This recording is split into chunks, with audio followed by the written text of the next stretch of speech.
Hi friends, how are you? I'm Nicole and this is Crimes with Cole.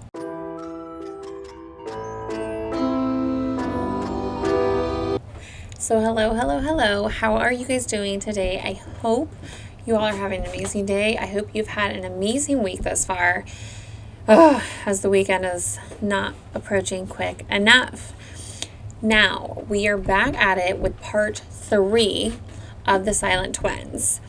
When the police had searched the girls' home, they found multiple items and were arrested for arson and burglary and remained in custody this time because remember the last time the cops were just like, go home, I don't want to deal with you. The girls had a very different expectation of what jail would be like than what their reality was.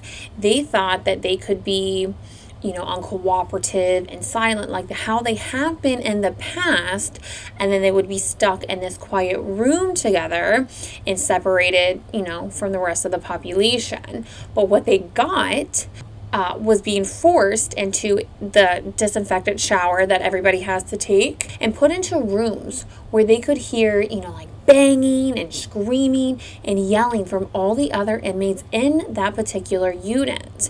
The girls' biggest fear was that they would be separated, and to their relief, they were not. They were given sheets and put into a cell together and told to make their beds. When hours had passed and the twins were still just standing there, the night officers had, pried the sheets from their hands, making their beds for them, and then they had to physically move the girls, laying them into their bed. With morning approaching, the twins now were forced to eat breakfast with over 70 other women. They never ate breakfast in front of their own family, let alone strangers. Their zombie-like behavior had once again became their comfort zone, and the twins would just stand there frozen in silence. One of the guards had to actually go over to the twins, grab their food trays and stick it in front of them. And although they were hungry, they did not eat. Just stood there, frozen, and just sat frozen and in silence.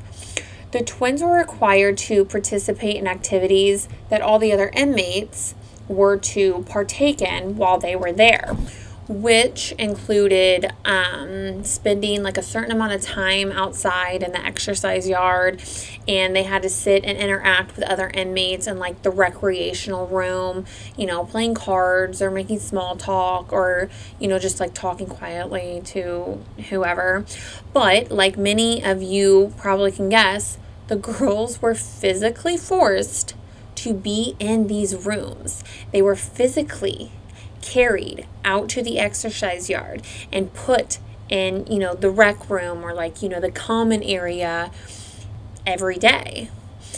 After a few days of not eating, they were sent to the prison hospital where they were to be observed, once again. The twins did have a eating disorder and in fact had it for several years. They would go without eating and then binge eat unhealthy food sometimes, causing them to puke because they would eat it so fast and so much at one time. Now, they decided they were going to switch things up. They were going to allow one twin to eat both of the twins' meals. Both of the twins are making this agreement with one another. Instead of them both protesting and not eating, they decided that one twin would eat both meals while the other one just did not eat and did not eat. And then they would switch. And the other twin would eat both of the meals for a couple of days while the one that just ate would then go hungry. This grew conflict between the girls though because they couldn't really agree upon how long they would go, for one round before switching. And when they would switch, because, one of the girls was becoming significantly thinner than the other one at this point. Both girls were becoming jealous of whichever twin got to eat, and it resulted in physical altercations between the two. The guards would find the girls covered in bloody scratches, like from the two clawing at one another throughout the night. June was transferred back to the assessment unit in December of 1981, leaving Jennifer in the hospital still. The girls remained separated during their waiting period for their trial, and during that time, their attorney came to visit, both of the girls, and both girls would not speak to him. He grew frustrated, as you can imagine, because how is he supposed to defend these girls who would not speak to him? He was about to give up and throw in the towel when both of the girls decided that they were going to speak to him, but only over the phone. This is when their attorney discovered that these girls were able to talk, and they were actually pretty intelligent too. So you can only imagine how the staff at the jail felt when they discovered that, these girls who are mute and have zombie-like behaviors, that they are having to physically move every day, are capable of communicating just well and moving themselves. This caused the guards to feel a type of way, and their actions reflected those feelings they had, but the twins would retaliate and continue to refuse to participate in any group activities that the inmates were scheduled, to partake in. During exercise time, they would walk like super slow, and their eyes were again focused on the ground, and their arms were like up above their eyes, like almost shielding their eyes and their face. And then, some way, somehow, at the exact same time, they would switch arms in perfect timing, and the twins became quite stuck between like a rock and a hard place. Whenever the twins were together, they could not stop from attacking each other at this point. But when they were apart, they became so filled with grief and refused to eat, and it was physically taking a toll on them. The twins would write in their journals just how bitter they had become with the other sister, how much they desired to have had separate lives. June's novel, Pepsi Cola Addict, had finally been published, and she now considered herself a famous author. But she blamed Jennifer for holding her back in life and ultimately landing, them in jail. She felt like if she had not been a twin, that she would have been able to have this magnificent life filled with friends and opportunities for writing, and have developed this dream life that she always had. As the girls approached their 19th birthday, they were awaiting trial and still living in this fantasy world that they had created for themselves. June envisioned herself, walking up to the witness stand during trial and telling the judge and jury just how her evil twin had ruined her life. But Jennifer was just growing this resentment and hatred towards June for her desire to want to be independent. And this vicious cycle of attacking each other, being separated, unable to function without one another, to only return to each other and then attacking each other again, continued on and on and on. They couldn't stand to be together and couldn't stand to be apart. Their attorney tried to get information out of them while the trial date was quickly approaching, and still was unable to get any information, although the case against them was pretty, rock solid, as they had wrote in details every day in their journals about this 5-week crime spree that they had gone on. The defense had sent a doctor to examine the girls to see if they were competent to stand trial. And when one of the girls were getting ready to open their mouth to speak, the other twin had flew up and attacked her, scratching her in the face. The doctor had diagnosed the girls with psychopathic disorder and felt the girls needed treatment, but they needed to be sent to a psychiatric hospital and not prison. With the decision to send the girls to a psychiatric hospital in exchange for a guilty plea, Broadmoor Hospital would turn out to be the only available option for the girls. Broadmoor Hospital is a high-security psychiatric facility founded in 1863 and has housed some of Britain's most notorious criminals. Broadmoor wasn't quite sure how to handle the twins as they were uncooperative and violent, although it was only towards each other. When the doctor at Broadmoor had came to talk to June and Jennifer, he really kind of talked up the place, describing it as somewhere where the girls could walk freely, sit in the garden on nice days, get their hair done at the salon provided there, and receive all the help that they needed for their unique issue. On May 27, 1982, the twins came before a judge and agreed on the plan. They would plead guilty and be sent to Broadmoor instead of prison. All 16 charges were read out loud, and the girls answered guilty to all charges of theft, vandalism, and arson. As the girls' parents were sitting in the courtroom, one of the psychiatrists that had once assessed the girls came on the stand and was asked how long he felt it would take to, treat the girls for their disorder. And he said, it was kind of hard to determine, but it may take years.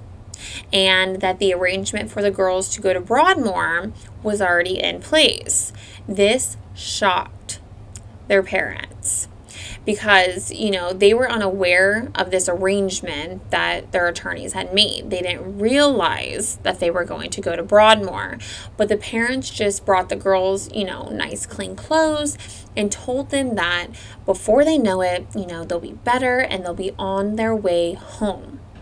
The girls arrived at Broadmoor, and it was a lot different than when they were in jail waiting for their trial. They stayed in villas that looked over the countryside. There was no bells that rang to tell you, when to stop one activity and when to start another. And the food was a whole lot better. They were allowed to play games at night, and they had the choice to pick out their own clothes and shoes from the hospital's store.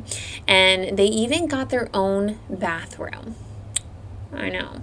After a few days, Jennifer was doing really well at adapting to the new rules and the new guidelines at Broadmoor, but June was growing anxious, and she started going back into her zombie-like behaviors, which made Jennifer mad.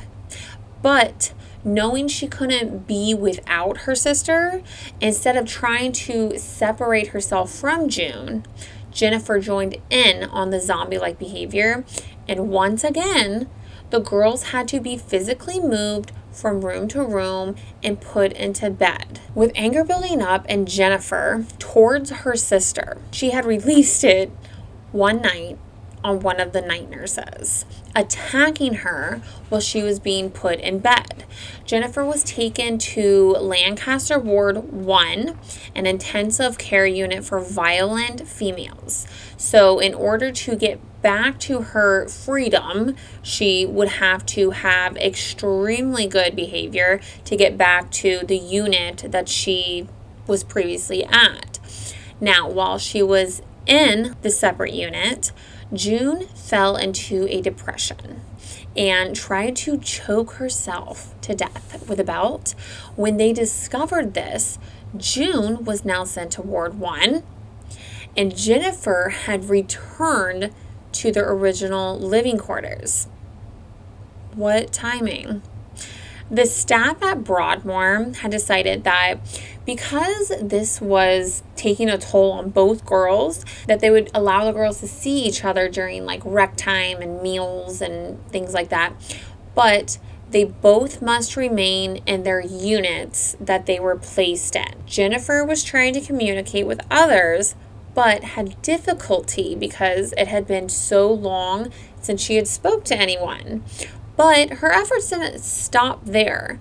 She would sew like little stuffed animals in her spare time, and then they were sold in the gift shop there at Broadmoor. The girls ended up getting physical exams while they were there and a blood test, and it was now determined that the girls were indeed identical twins, which their mother always denied and said that they were fraternal twins. Over the next 3 years, a journalist by the name of Marjorie Wallace will come visit the girls frequently. The doctor hoped that Marjorie could help encourage the girls to start writing again, although she herself was there to write an article on the twins. While the girls didn't start novel writing again, they did keep their detailed journals that they allowed Marjorie to have access to. The girls didn't want to devote their time to writing as they were gaining more and more privileges at Broadmoor, such as like dances and bingo night and mingling with, all the other patients, especially the patients at the males ward. As like before, both of the girls became interested in one particular boy, turning it into a competition again for his attention. But whenever this young man would come around, both girls became fixated on each other. Therefore, this young man thought that they were not interested in him because they were so just fixated on each other. So, he kind of went on his way and worried about his own business. They were shocked to discover that he was sent to Broadmoor for manslaughter. But then again, they were at Broadmoor. A lot of the male patients there had committed very violent crimes to end up there.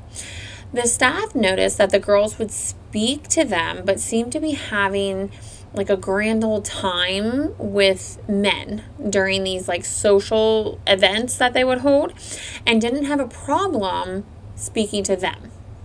This infuriated staff, and they began to threaten to take away these social privileges from the twins if they continued to refuse to speak to them, to the staff, to their therapists, to the doctors, to all of them. Their freedom was restricted. They had been there for a year now. Jennifer one day had tripped the alarm, and when the nurse came running, she had attacked her and grabbed the keys.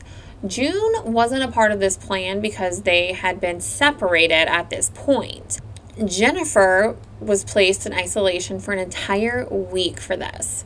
Now, after she got out of isolation and she was sent to another ward, all while June had, devised her own plan to attack the guards and be sent to isolation herself. The doctor was getting sick of their games and had told them both if they can't cooperate, then they will be separated and only one will be sent away. The doctor felt if they could play the twins against each other, in the terms that they both were thinking the other twin was getting more privileges, then it would result in them cooperating, out of the hopes of getting the same privileges, if that makes sense. And while it kind of worked, it only worked for one twin at a time. So, like if Jennifer was doing great and making progress, June was silent and uncooperative and in a zombie-like state. And if June was doing great, then Jennifer was the one who was silent and uncooperative and in a zombie-like state.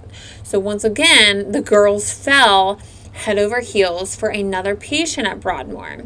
And every time this happened, it would be for the same man, sparking this competition between the two girls. This man's name is Danny.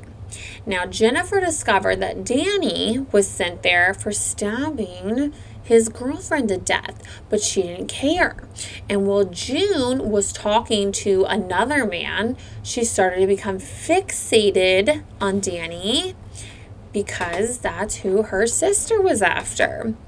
The girls continued to live their lives separate with the ability to see one another during, like the rec time and meals and whatnot. They had been diagnosed with schizophrenia by the doctors, even though this was more of like a label than a diagnosis, because, the Gibbon sisters did not really fit any one category in the mental illness genre. They were put on a cocktail of medications, including antipsychotics, antidepressants, and anti-anxiety medications. They remained at Broadmoor for 11 years before they were able to be transferred to a less secure facility. A little bit after their 29th birthday, they were scheduled to be transferred to Caswell Clinic. And before this transfer had happened, the girls became really obsessed with death. They would meet outside every morning shouting at one another who would die first. Now, you have to remember that for their entire lives, they felt like they couldn't live without each other, but yet could not live with each other. So only one of them could survive without them perishing as a pair. So one of the twins had to sacrifice for the other. But which one was it going to be? Which one of them was going to step up to the plate and do that? Before they were scheduled to leave, Maldry, the journalist that had been coming to visit them, had visited them one last time and noticed just how much healthier June had looked. She had gained a few pounds and seemed to be in just really good spirits about leaving. And Jennifer did not seem like she was doing so well at all, actually. She would just talk to Maldry about how she felt like she was going to die. She just would talk about it in a very nonchalant way. On the week of March 8th, 1993, the twins were subjected to a bunch of tests leading up to their transfer. Jennifer had stopped eating at this point and stated that, she felt unwell. She tried to eat, but she could not keep anything down. And the staff just kind of brushed it off, thinking that it was nerves because of their transfer date quickly approaching. On Tuesday, June 9th, the girls and 2 nurses boarded a bus and was headed to Caswell Clinic. On the way to the clinic, Jennifer whispered to her sister, "Oh, June, at last we are free," and just, laid her head on her sister's shoulder and didn't speak the rest of the way. June, she didn't think anything of it because both girls were given medication to help with car sickness just because of how far they were driving, and grogginess was a side effect, so she just figured she was getting groggy. When they arrived, Jennifer was so groggy, she had to be carried into the facility and placed in bed. Her vital signs were all normal, though, at this point, and June was taken to a separate ward and checked in. 2 hours later, she had asked if she could go see her sister. When she arrived to Jennifer's room, she noticed her sister was breathing rather fast and couldn't speak because of how weak she was. The blood test that was taken when the twins had first arrived came back and showed that Jennifer was suffering from a breakdown of platelets of her blood. Her eyes were open, but she was unresponsive. They rushed her to the Princess of Wales Hospital at 5:30 p.m. and her heart had stopped and she was pronounced dead by 6 p.m.